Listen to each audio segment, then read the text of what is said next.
Okay super. And లైమ్లైట్లో ఉన్నారు కాబట్టి it's common for you.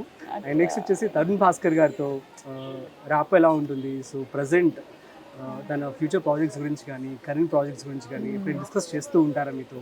అంటే నేను ఎక్కువ ఇంటర్ఫియర్ గాను, కానీ ఇప్పుడు ప్రస్తుతానికి కొంచెం బాగా స్ట్రెస్లో ఉన్నాడు.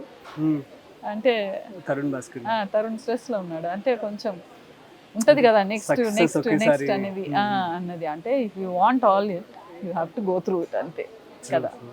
అందుకనే బట్ ఒక్కటి మాత్రం వాడికి ఫుడ్ ఇరాటిక్ అయిపోయింది అనమాట. వాడు అనుకుంటాడు నేను కరెక్ట్గా చేస్తున్నా, నేను తీసుకుంటాను అనేసి, బట్ నాకు తెలుస్తుంది అనమాట. దాంతో definitely your moods also changes కదా. అంటే ఫుడ్ ఆన్ టైం తీసుకోరు అంటే ఆన్ టైం తీసుకోడు అండ్ ఆఫ్ అండ్ ఆన్ ఈ డైట్ ఆ డైట్ అంటాడు. అందుకనే వాడికి ఆ బుక్ పెట్టినాను అనమాట. సార్ ఆన్ టైం తీసుకోండి సార్, ఫీల్ అవుతున్నారు మా. అది తీసుకుంటే కొంచెము